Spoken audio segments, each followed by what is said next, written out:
Let 2026 be the year that you no longer set very distant objectives or very ambitious goals. Let 2026 be the year that you set intentions. If every year you try and set objectives for yourself or you try and set resolutions that you really struggle to keep, let this be the year that you actually keep intentions. If every year you start the year by setting objectives or creating new resolutions that you struggle to keep within a couple of months into a year, then let 2026 be the year that you no longer set super ambitious objectives or very distant resolutions. Let 2026 be the year that you set intentions. Where we have resolutions and objectives or yearly goals, these can often be very hard to reach and, tangible goals or outcomes that you're looking to get to. Whereas intentions are actually daily changes that you want to make in your life so that you can get to that final destination and you can kind of become the person that you want to be, but on a daily basis.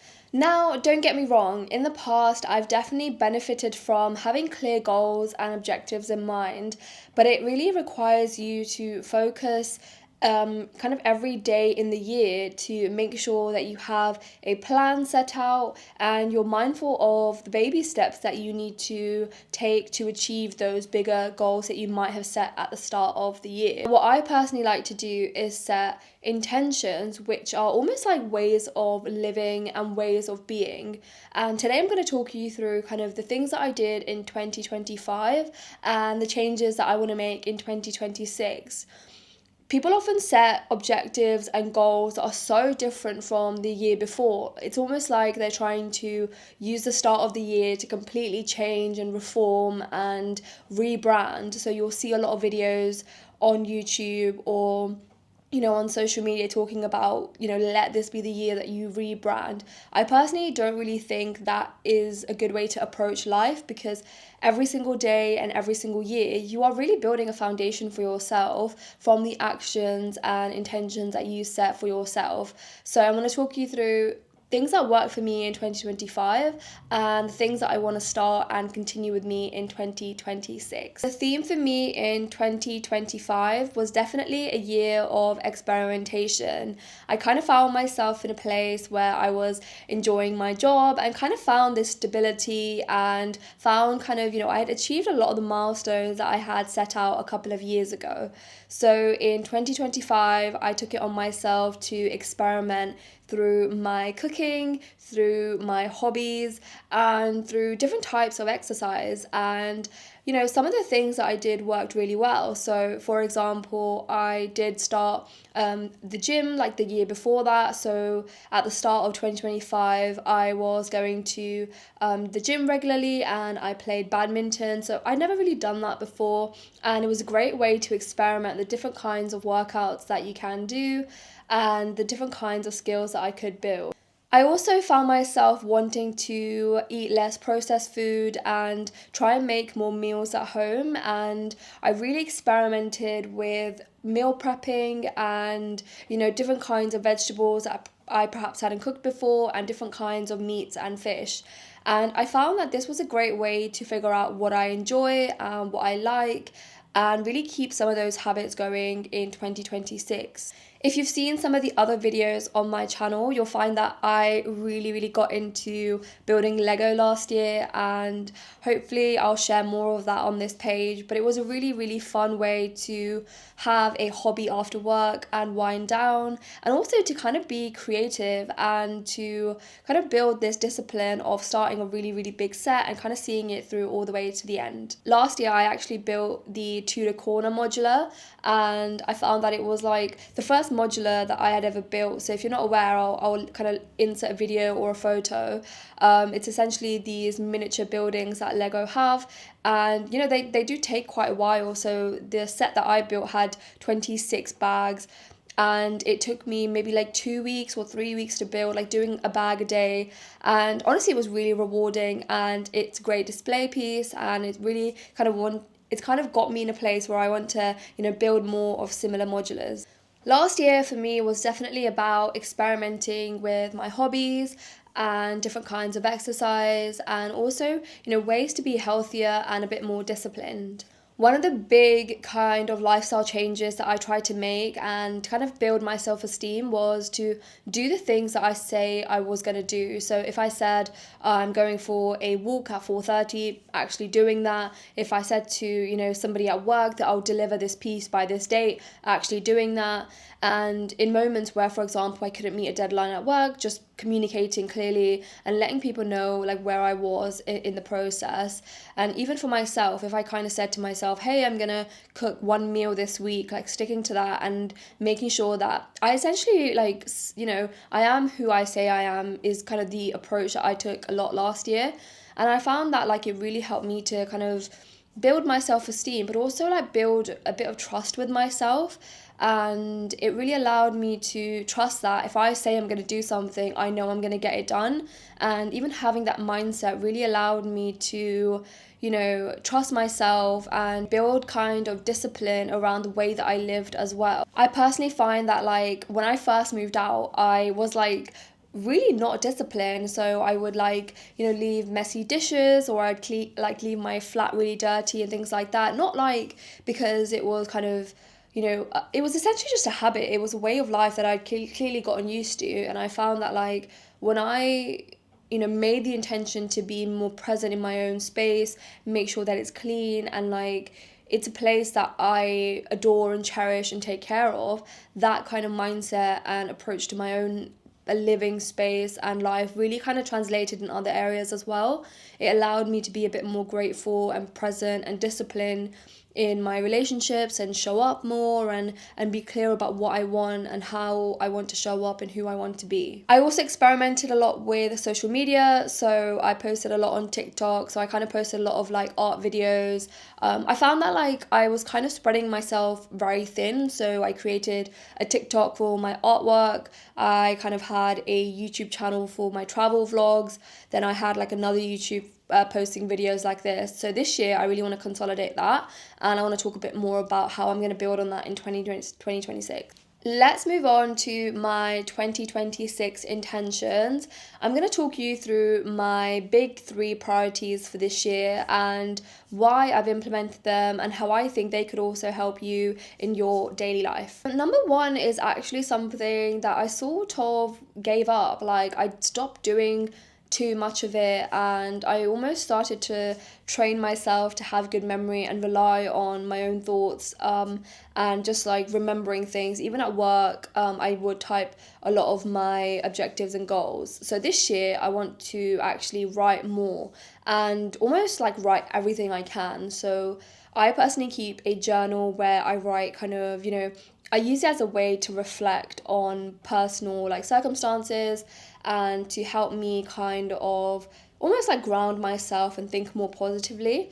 And this year I've also like got a kind of YouTube diary. So this is where I want to do like my YouTube planning, and almost like writing what I'm going to be saying. So a lot of my YouTube scripts will be like, in this. And I find that like with YouTube, I was like typing up my scripts and then using that on the side.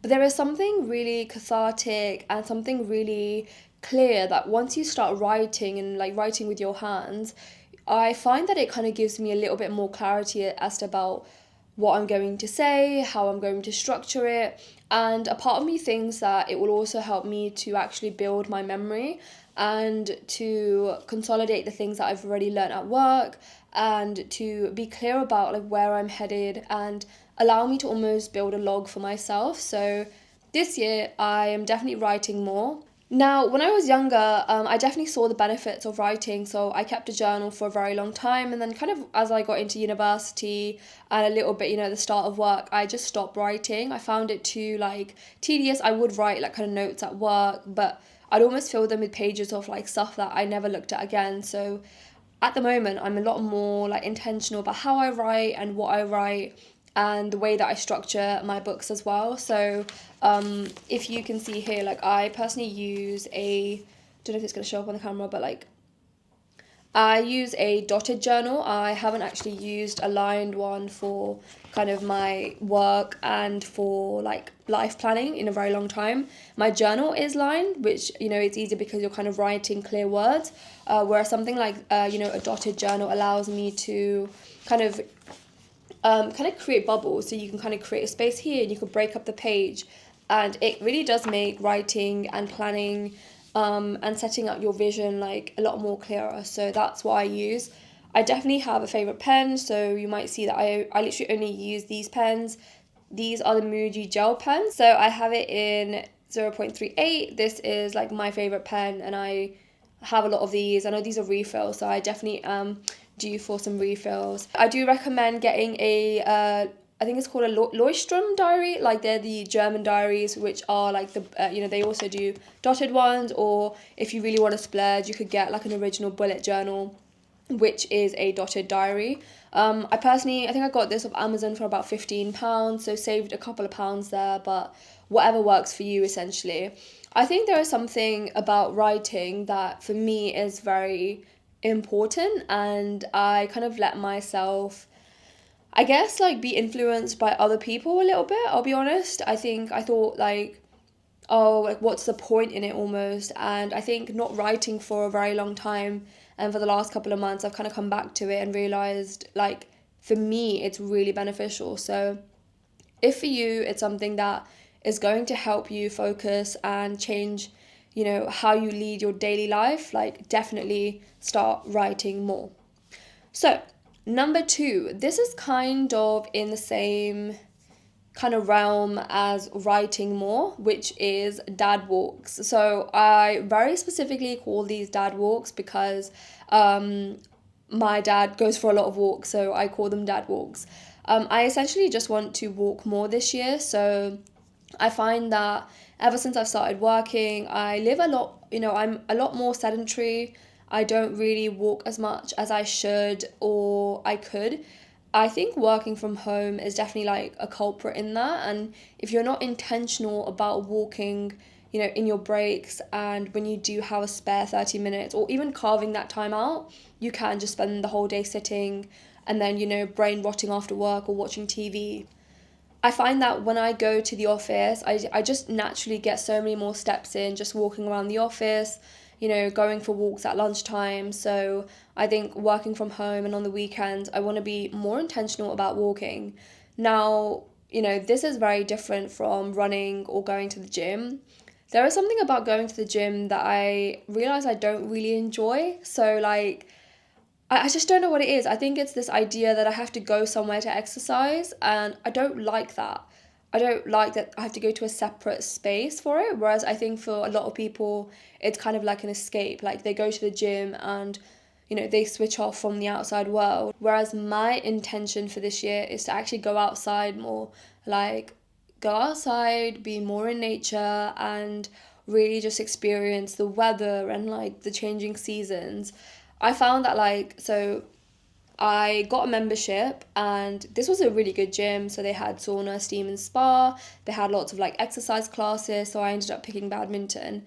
But I found that over summer, I just didn't enjoy going to this gym. So I basically only used it for about half a year.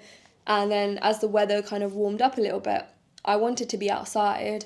And I think my nature was kind of inclined that way. So dad walks. So that's kind of what I'm going to call them, and that's the intention that I'm going to try and build this year. I got really good walking shoes, which I think will really help. So I got some On running shoes, which are kind of like wide foot, so I think they work really well with my feet. And I think genuinely like they are the best shoes I've ever bought. So if you want to know like what they look like and if they are kind of something you're looking for, then I can talk more about them.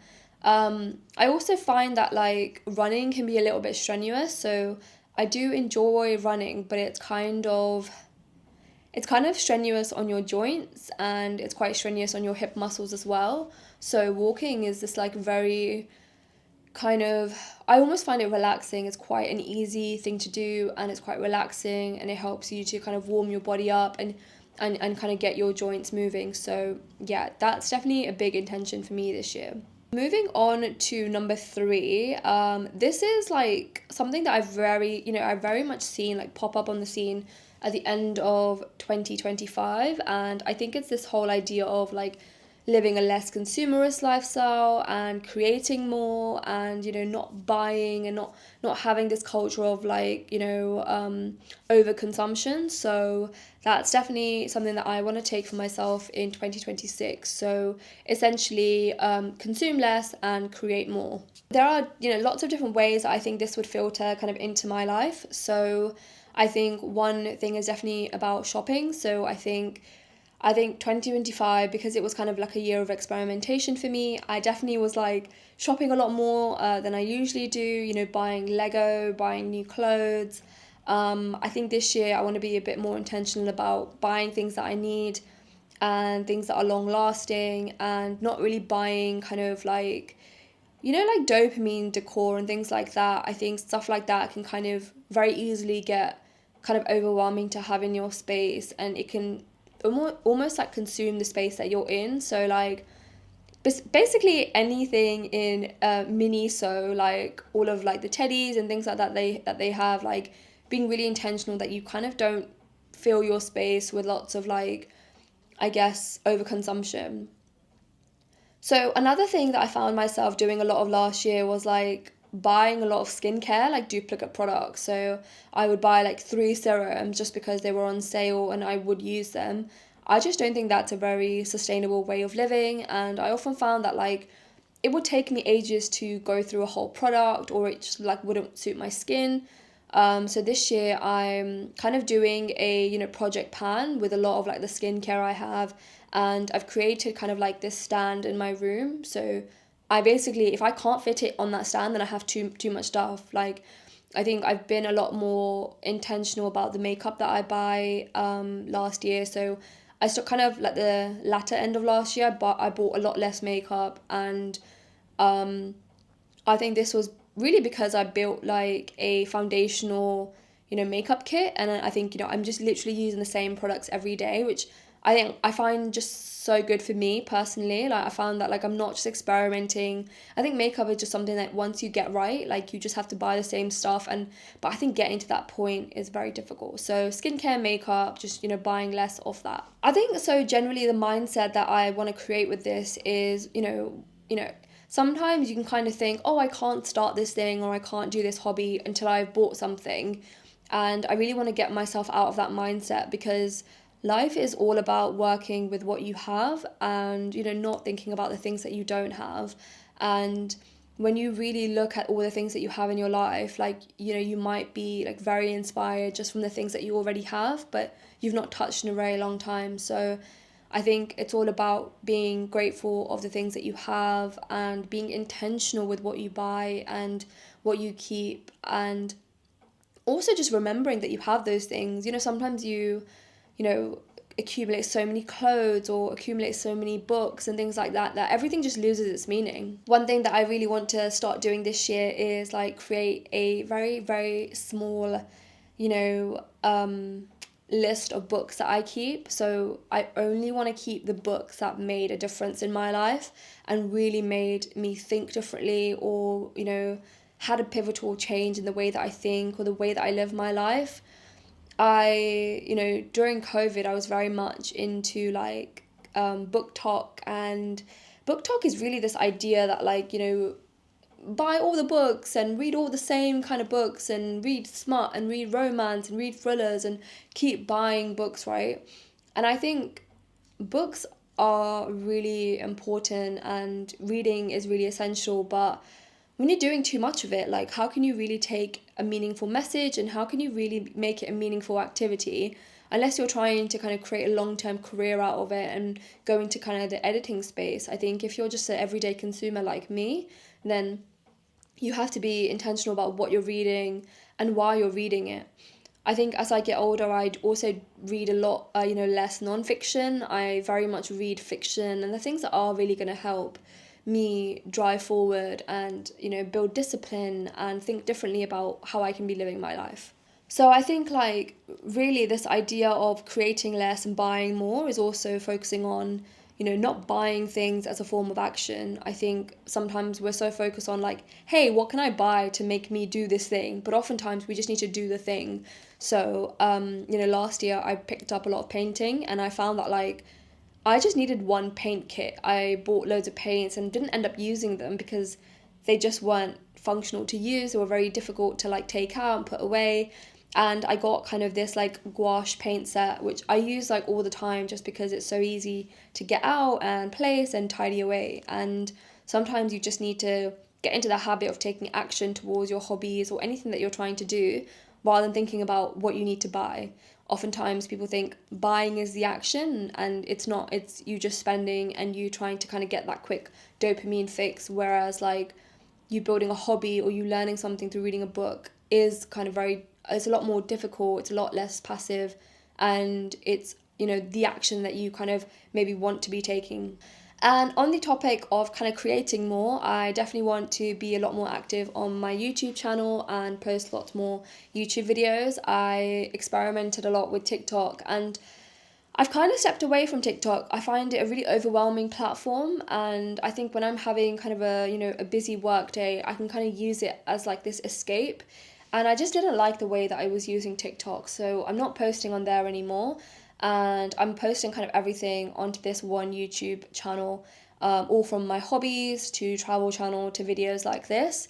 So I would definitely want to create more and kind of create a system for myself where I can, share my thoughts and hopefully inspire people watching and kind of, share the things that I'm learning or the things that I'm doing. There you have it. Those are my big 3 intentions. So number 1 was write more, and number 2 was dad walks, and number 3 was consume less and create more. So hopefully some of those have inspired you and you want to kind of implement in your daily life. I personally really want to make this a year where I have built upon the discipline that I really cultivated in 2025. And 2026 is kind of the year of me getting down to the basics and experimenting less, but enjoying what I already have and being grateful and really building the same skills every day, honing down on things that are important to me and focusing on like a small subset of like activities or interests. So YouTube is definitely a big one. I definitely want to keep building Lego, and I definitely want to keep painting more. So I'll try and share some of that on this page if you're interested. And I definitely want to walk more just because I think walking is such a powerful and underrated form of exercise and cardio, and it's just so good for mental clarity and for staying grounded. And so is writing. Like writing and walking I think are so good for kind of coming back to your own center and taking kind of your negative thoughts out of your head and focusing on the things that really do matter.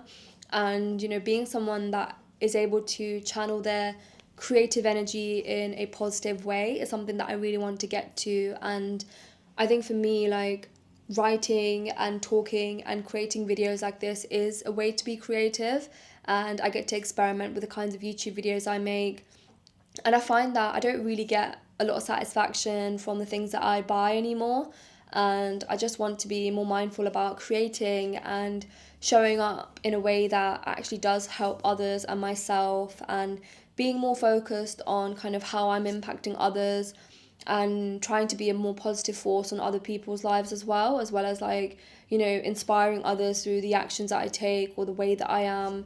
And really just growing every year. I think this year is definitely a year of growth where I'm building on the things that I picked up last year and did enjoy. So last year was a year of experimentation, figuring out what I want to do, who I want to be, and this year is really all about growth and building on those things. And maybe I've gotten to 10% with those and just kind of getting to 20 and 30 and like making sure that I set up a good foundation for myself. So thank you for watching. Hopefully that was inspiring and you kind of get some good ideas about things that you can be doing. If you're interested in any of the things that I've mentioned today and want to hear more, then let me know in the comments, and I'll definitely do a kind of review on more Lego builds that I make. And I'll leave you with my Tudor corner at the end just so you can see what I was talking about. I think it's definitely like one of the kind of fun things that I did a couple of weeks ago. So yeah, I want to share that with you, and thank you so much for watching. Okay, so this is what it looks like. I think it's so cool. Like, we've got the chimney sweep and some like kid. We've got like the really cool kind of English style building. We've got kind of a couple of minifigures outside. We've got like an inn here, which I think is also a pub. As I was building this is also like a clockmaker's apartment, so you can like take the top off and look inside. And then like this is also a haberdashery, so like this side here, and then yeah, like I'm not gonna open it and show you, but like this is what that looks like.